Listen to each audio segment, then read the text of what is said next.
Hello, and welcome back to the GamecockScoop.com podcast, the official podcast of GamecockScoop.com on Rivals. I'm Caleb, joined as always by Alan. And man, offseason has gotten a little weird. We're back after the new year, and I feel like we have a lot to talk about already. So there's been 7 portal additions since we last talked. Some of those names should have sounded familiar if you listened to last week's podcast because we talked about who all was visiting and everything.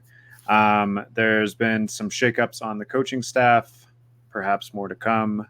I think we know a little bit more about the highs and lows of the men's basketball season, and I guess the highs and lows of the women's basketball season too, even though it's hard to be disappointed after a 20-something point loss. Dawn Staley did find a way to be disappointed after that loss. So that's a little bit of what I will cover on today's episode.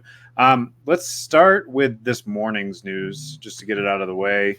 So I woke up seeing, I believe it was Matt Zenitz had it first, that James Coley from Texas A&M was expected to join South Carolina's staff. I reached out throughout the Rivals Network, which is amazing because we have people in pretty much every major school in the country. And our people at Texas A&M said that was pretty plausible, and now multiple sources are reporting that. So we went ahead and went with that. So interesting addition, I think. Very good recruiter, has a lot of SEC experience. At first, we were sort of like, well, the running back coach position is what's open. He's a tight ends coach, or he was a tight ends coach at Texas A&M. But now it sounds like Jody Wright is likely to end up at Murray State as their next head coach. Adam Rittenberg from ESPN just had that too. Okay, great. So yeah, all this is still pending the university formally announcing stuff, but just giving you an idea of everything that we've heard this morning. So that means running back coach would still probably be open. Right now, again, the only name we've really heard is Jimmy Smith out of Arkansas, but that could change. But yeah, what do you think of this addition, I guess, of James Coley, assuming everything plays out? I agree with you on the recruiting point. I think having not just SEC experience from his last job, but the one before that too. It's 8 years in the I guess more than 8 because he was a grad assistant at LSU under Saban. I think it's 10 years total in the SEC for his whole career. And the other point, too, that I haven't seen mentioned a lot, but I made a quick note of it, is a story on GamecockScoop.com. He's worked with Shane Beamer before. When Shane Beamer was the tight ends and special teams coordinator at Georgia, James Coley was on that staff of Kirby Smart. That was their first 2 years. They went to a national title game together in 2017. So this is a familiar hire for Shane Beamer. This is someone he clearly trusts. He's worked with him before for a couple of years in an SEC environment. And I think you kind of in a similar light to Dowell Loggins, you kind of just got to go with it for Beamer. Yeah, I mean, he's worked under 3 different national championship winning head coaches. Yep. It's a pretty good resume. Some NFL experience too. Right. This is pure speculation, so no one clip me or anything. This is pure speculation, but I tend to think that the Brady Hunt saga, which we'll talk about a little bit more here in just a second. For those of you that missed it, Brady Hunt committed in the transfer portal, which we reported on, weeks ago. And then we got word from Texas A&M folks and from national folks that he was about to flip to Texas A&M.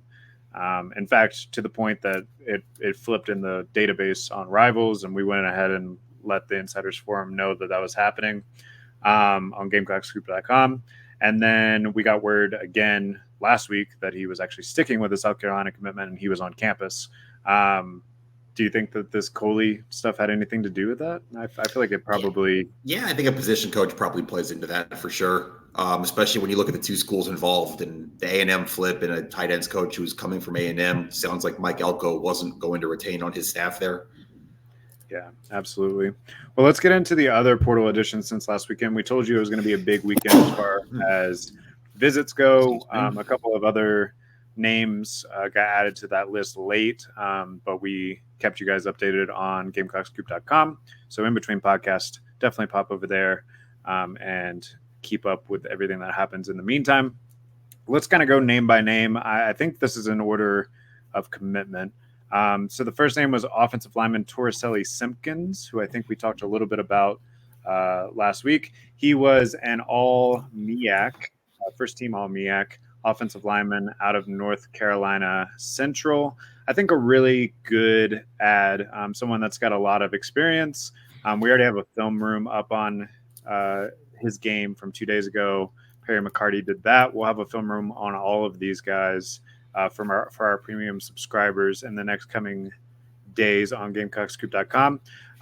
But really, really good ad. I think someone that immediately brings some a veteran presence to the offensive line. He's also played center, which we talked about a little bit last week. Could come in handy when you're talking about the two deep. Yeah, I think I might have said this on the show last week, but you could really never have enough offensive linemen in general, especially after the way you saw last season go, how many of them went down, the shuffling he had to do. What was it, 9 games in a row to start the year with a different combination of 5 up front? That's just non-sustainable. You got to find ways to get better depth in there, and I don't think there's anything wrong with. People are going to look at this and go, "Oh, he's an FCS player. He's coming from North Carolina Central."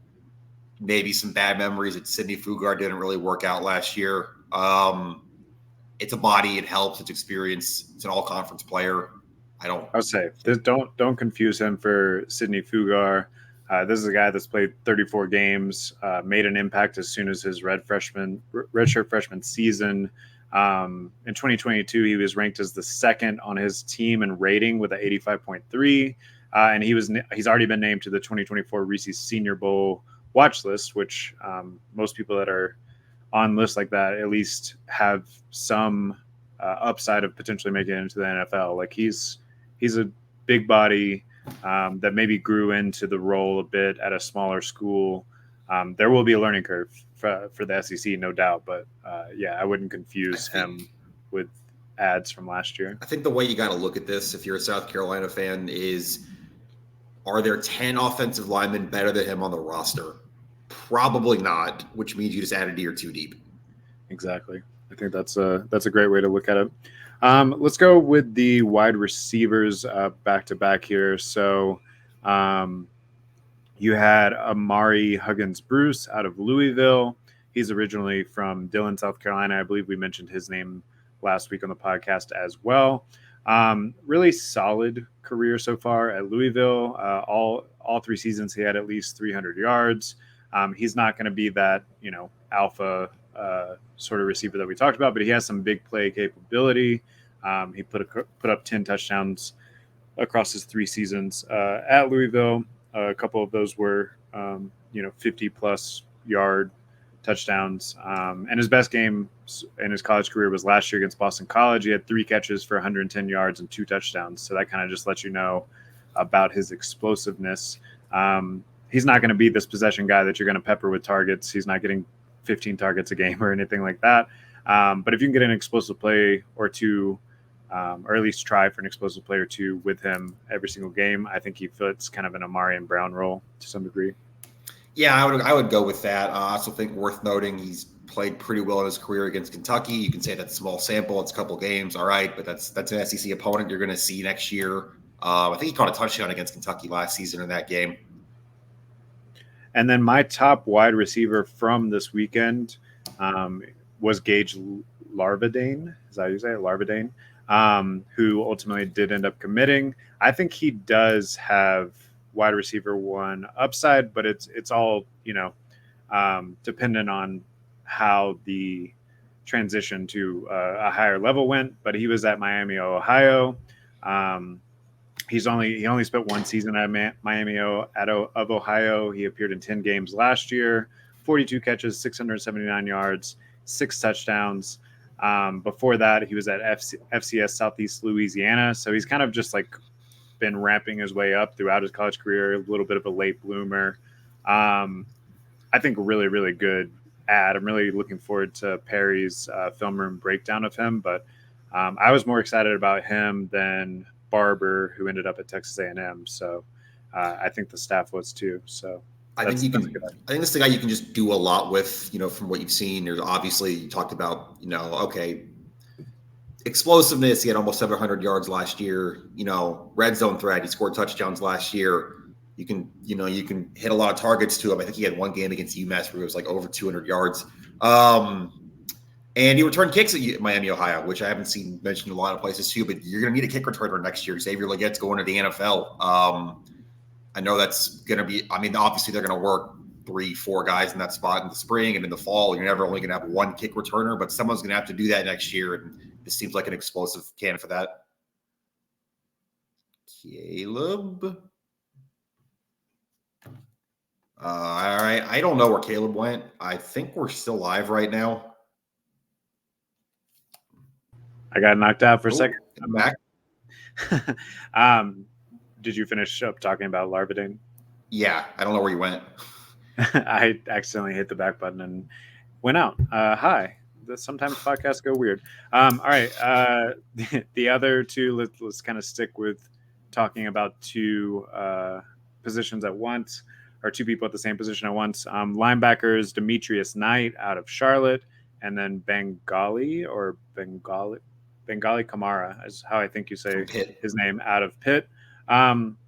Let's talk Knight first. So another one of those, I think, late bloomers, but someone that you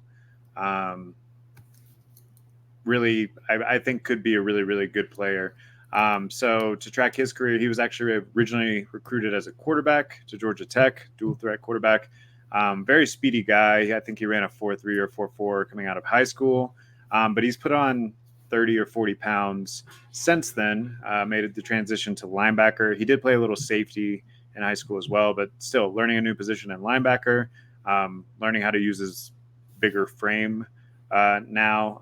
And as far as I can tell, he's still pretty fast. He runs like a 4.5-ish, and really exploded at Charlotte last year.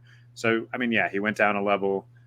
Perhaps that had an impact on that. But, I mean, he compiled, 90 tackles or something last year? Yep.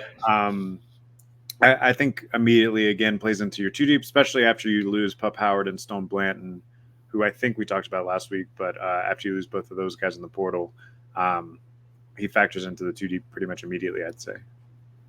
Yeah, we're going to talk about positions that still need to be addressed. But at this time last week, linebacker was definitely one of those. And you got one here who's kind of an on-the-ball, sort of tackling machine. I think you can call him that. You can talk about the level going down to Charlotte, whatever. 90 tackles is 90 tackles. I don't care who you are. You still got to have a nose for the football. You got to have good awareness of where you are. You got to be able to finish plays to make that happen. Yeah, here's his full stat line. I got it now. So 96 total tackles, 5.5 tackles for loss, and 1.5 sacks in 2023. But another big point, I think, is he has a nose for the ball in the passing game as well. Ended up with 3 interceptions last season. And then one of his biggest plays at Georgia Tech was a interception return for a touchdown. So really good player, just really good football player. I think good speed, which is something that maybe people were still complaining about with Stone Blanton. Definitely faster, I guess, than Stone was. Yeah, I think really good ad there. And then similarly, Bengali Kamara. Yeah, I've got his stats up here if you want. Yeah, go for it. I hope that first name is right. Someone let me know. If not, we'll get our spring guide here shortly that'll break down all the names and stuff. There's some interesting names that have been added this portal period for sure. Yeah, go ahead and read off those stats. So last season at Pitt, that was his senior year, coming in as a grad transfer, 1 year of eligibility at South Carolina. He played in 10 games, 55 tackles, 6.5 tackles for loss, and 2 sacks for his career, 5 sacks, 11.5 tackles for loss, and 117 tackles. And then what's most interesting to me, you talk about adding to a room experience, 47 games at Pitt in 4 years, 47 games at the Power 5 level. Yeah, again, another really good ad. Maybe I think you could even argue that Demetrius Knight has more upside. I think you kind of know what you're getting with Kamara, but what you're getting is a really solid linebacker that can fill in.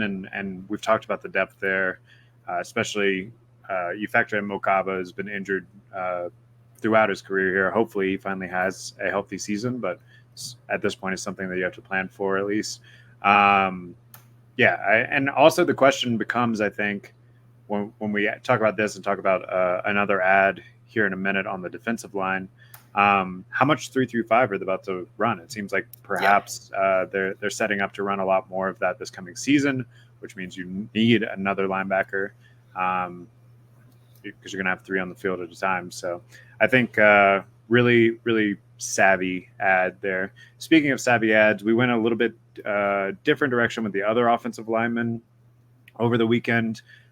So Aaron Parks, I believe he goes by AJ Parks, out of Oklahoma, is someone that hasn't really done anything yet on a college field, though he's been at Oklahoma for 3 seasons. But the idea, I think, there is, one, Oklahoma's pretty good, so he was behind some talent. But he's 6'4", 309, former 4-star coming out of the DMV area, which is always a place that you want to build more connections with anyway. And I guess at this point, you're just hoping that you can coach him up and kind of unlock that potential in a way that Oklahoma couldn't. Yeah, I mean, it's a body. It's another player to add. You can't really talk about film or do a breakdown because he hasn't really played. But it's another guy in your room. And again, you talked about, do you have 10 linemen better than him? Probably not. Great, you added your 2 deep. Yeah, and along the same lines, the last ad of the weekend is it Goodwine or Goodwin? How have you heard it? I think it's Goodwine. But I shouldn't have said that so quickly. The former Alabama defensive tackle. Yeah, former Alabama defensive tackle Monkel Goodwine, I think. At the very least, I saw him retweet. Someone put a GIF of like, that's some good wine or something, and he retweeted it. So, he's playing into it, whether that's how you pronounce it or not. But yeah, another former 4-star, in fact, was rated as the number 6 defensive end in the entire 2020 class. Too. Yeah, number 1 player out of Maryland in the 2020 class. Obviously, Alabama wanted him, saw the potential there. He hasn't done a ton at Alabama, but as you guys know, they tend to continually have a pretty deep depth chart. So that's not all that surprising or all that much of an indictment of him. And again, just another body. And I think another kind of important point here, and this is something that we can begin to transition into what's left, is that he still has 2 years of eligibility left. And when you look at that defensive line room, I mean, you got Hemingway, Huntley, Barrett, Davis, and Jules, who was an earlier portal commit out of Pitt. Those guys are all seniors. So on that next level down, when you look to 2025, Goodwine would be a guy that would still have some eligibility, assuming you hold on to him following the season.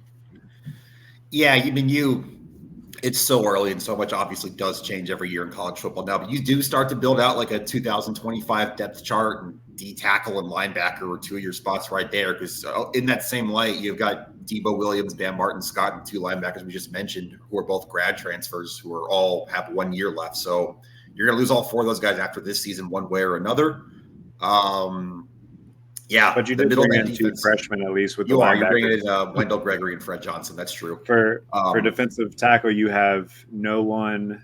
You have 1 sophomore in Weiss, and then you have no one in the freshman category and no one in the first year. Like no one that was a freshman this year, and then no one in the first year category. So definitely you're going to have to really hit the defensive line recruiting. But honestly, if you're going to prioritize that in the portal and JUCO every year, I don't think that's a bad idea, because defensive line, especially the interior, is one of those positions where it's hard to make an impact as a freshman.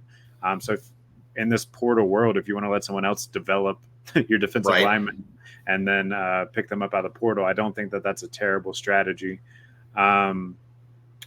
Other positions that they might still target in the portal, it's important to note right now they're at 86 scholarships. Of course, they have to get that down to 85 by August or so. So we expect probably a couple more defections in the spring. Portal reopens, I believe, April 16th for 15 days. It's a half the size window as the one before spring ball, but there is another portal window after spring ball. Yeah. And at the moment, I think they're pretty much done with the 2024 class. We'll let you know if anything changes between now and February, but it doesn't seem like they're really in on anyone in the high school class.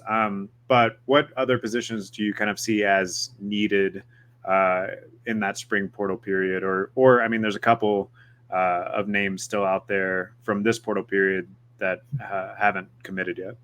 To me, it really obviously you'll take help anywhere, you'll improve anywhere if you find a player you like and you think fits. But to me, the one absolute non-negotiable right now is quarterback.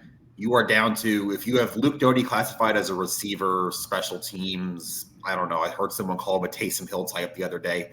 If you have Luke Doty classified as that, you are down to Lenore Sellers and Dante Reno for your entire quarterback room for next year. Dante Reno, who has obviously never played a collegiate snap, is going to be a true freshman.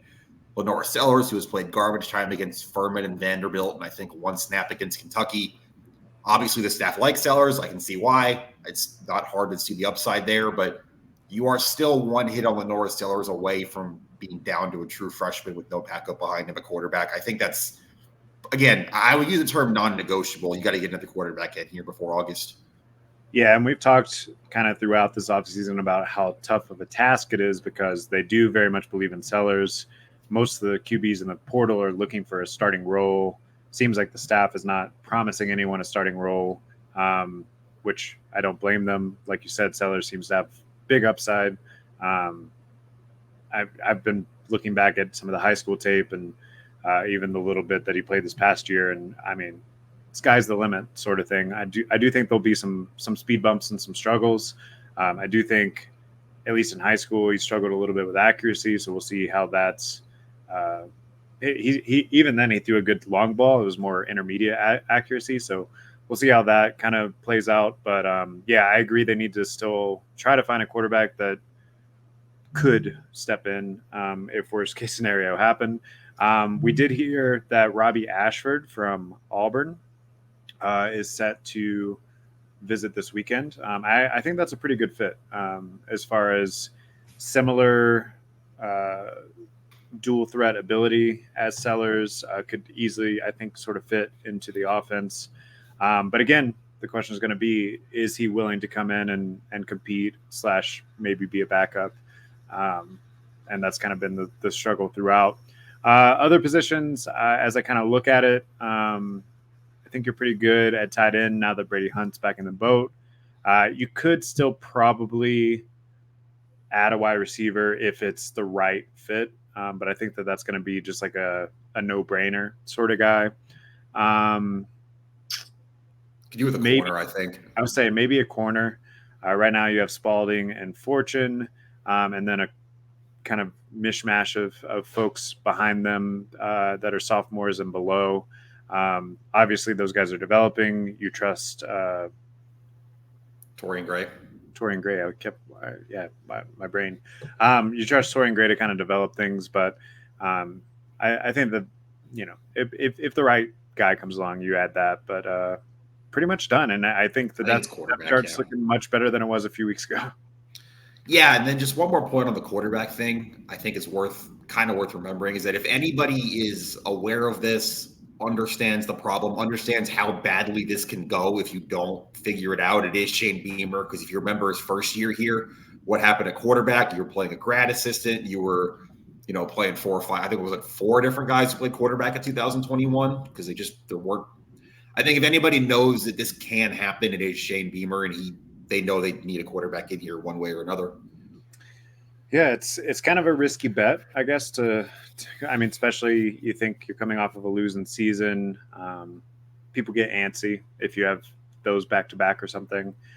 So you're hitching your wagon to this redshirt freshman in Lenore Sellers, who I think we both think is going to be really good, but it's a little scary. Let's kind of turn the page on football for now. Obviously, we'll have plenty more as I'll have some stuff in the weekly recruiting wrap up tomorrow. Kind of turning the page to the 2025 class. A couple of commitments upcoming there. Another, I guess, quick tidbit for the 2025 class I can give you is their top target, Ryan Montgomery, is set to visit later in January. I have the exact date on GamecockScoop.com. I want to say it's the 19th.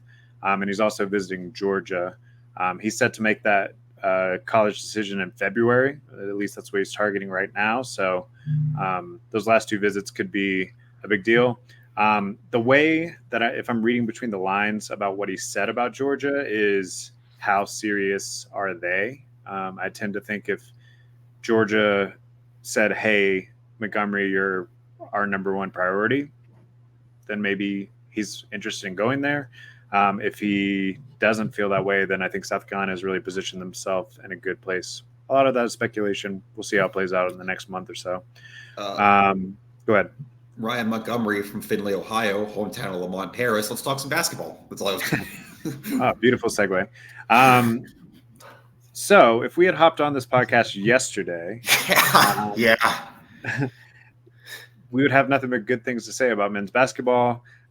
They came off a really impressive SEC opening win over the weekend against Mississippi State at home. Meechie Johnson kind of put the team on his back at various points throughout that game, scored 24 points. He was named co-offensive player of the week. Lamont was named SEC coach of the week. There was some buzz about getting into the top 25. It was there's some bubble talk. They were, I think, ranked 9 seed in some early brackets. Then last night happened. So last night, South Carolina traveled to Alabama. Actually came out really, really good. Forced 6 turnovers in the first half on Bama. Turned those into 10 points, I believe. Most of that kind of came early. And jumped out to as wide as a 7-point lead in the first half. Ultimately went down into halftime down 30-29. And you felt like, okay, Vegas had picked them to lose by at least 11.5 points. I believe they're 11.5 point underdog. And you're like, well, Vegas was wrong. South Carolina's in this one. It's going to be a really exciting second half. And then the wheels completely fell off. So dating back to the first half, I believe they went like 1 of 17 at one point. They didn't score for the first 7 minutes of the second half. And Alabama pretty quickly pulled out to a double-digit lead. Spears from Alabama, their sort of point guard, shooting guard, Meechie Johnson sort of guy, scored 31 points. So kind of carried Alabama on his back, and ultimately South Carolina loses 74-47. Pretty ugly loss. They only scored 17 points in the second half, or 19 points in the second half. Sorry. Yeah. So what are your takeaways? I guess I know you were kind of watching some of that game last night. They're 1-1 in SEC play. On the surface, that seems kind of right where you wanted to be, but to lose in such, I guess, an embarrassing fashion, what does that tell you about this team? All right, I want to go back before we go forwards because I think you made a good point to start with that if we'd recorded this yesterday, this would be an entirely different tone. I know it's not. I'll get back to Alabama in a second. Saturday did happen. They did play a Mississippi State team that made the tournament last year that I think a lot of people think will make it again. And they got down early in that game. Lamont said in his post-game last night it was kind of a flip with the Alabama game. They got down early in that one. I think they hit 1 shot from the floor in the first 8 minutes against Mississippi State. But you found a way to pull that back.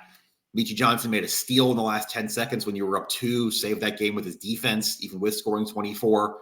So that happened. I don't think you can minimize that because of last night.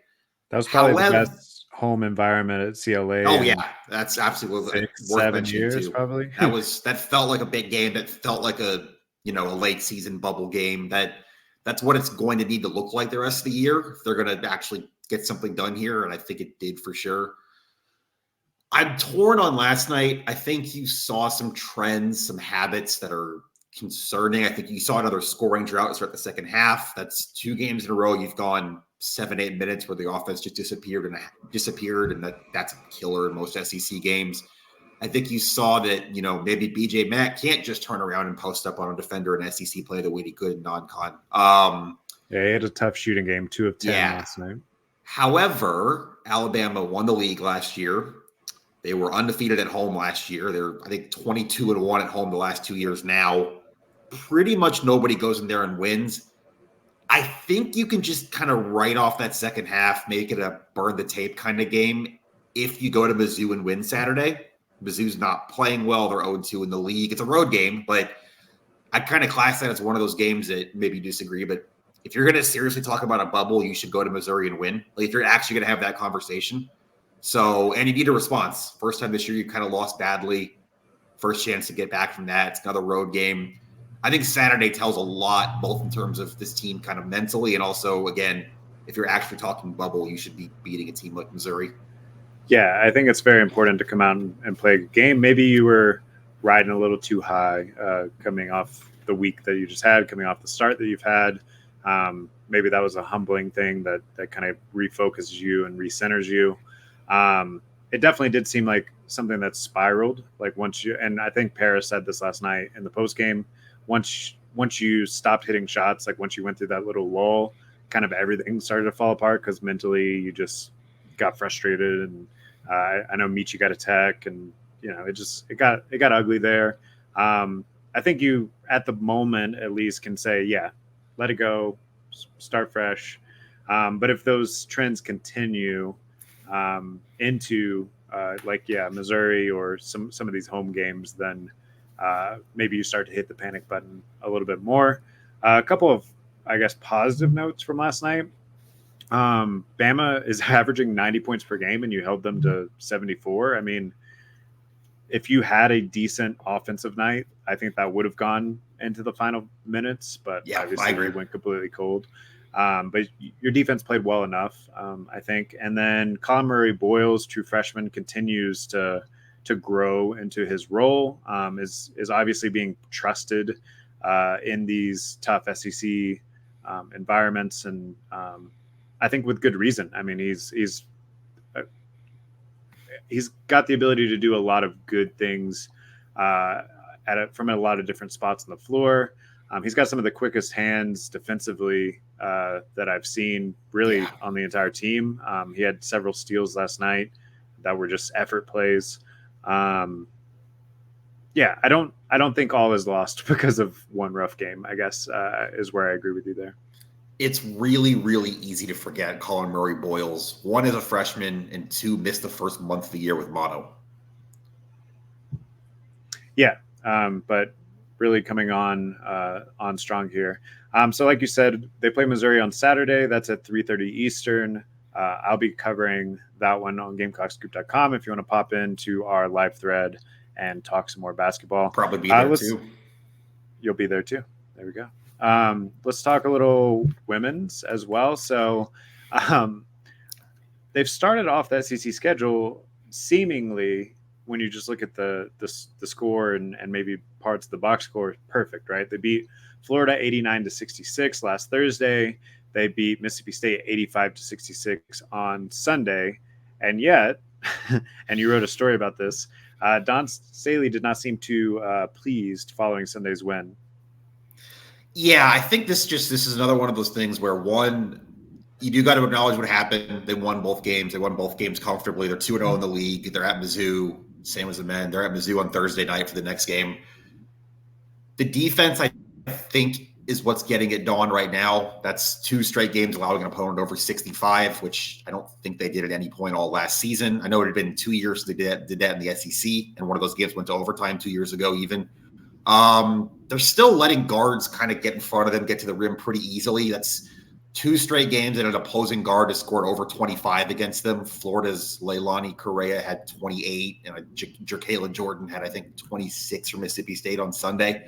So that's something to keep an eye on. I thought the one Dawn Staley quote that pretty much summed up where they are, both what happened and what the expectation is. She just said, we played well enough to win the game. We didn't play well enough to win the league. And I think that's probably about where it is. You're just having a different conversation than you are with the men's team. You're trying to win the conference. You're going to LSU on the road 2 weeks from tomorrow. It's just a young team that hasn't lost yet. And I do think eventually a loss might be good for them just to kind of clean some things up. But also they're so talented, and it's really hard to lose a game. It's hard to lose when you're this talented, but defense probably needs some work. Yeah, that's kind of what I was thinking is, I guess by their standards, maybe they're underperforming a bit. I think that's probably the right attitude to have because it is going to get harder, both at points in the SEC schedule and then also obviously as you transition into March. And if you aren't holding yourself to that expectation, it'll be a bit of a rude awakening once the competition ramps up. But Also, you can bring your C game and win most games by 10 to 20 points with this team. So it's kind of hard to figure out what the grade is. And they're obviously grading on a curve to a large degree. Um, it's also just a very different team, I think, than last year. So when we're comparing the defensive output, fine, but also compare the offensive output, right? Yeah. They're scoring at a clip that last year's team very rarely did, and they're doing it pretty consistently. So their good offense might overcome some of those struggles that you're talking about on defense, I think, down the Yeah, stretch. I do think there's a pace thing to that too. I mean, it's just the way math is, but if you play at a faster clip, if you're scoring more, that means more possessions for you, but obviously that also means more possessions for your opponent, more possessions, more points. That doesn't mean you should be happy letting an opposing player score over 25 2 games in a row by any means. Again, I don't think that happened at any point last season.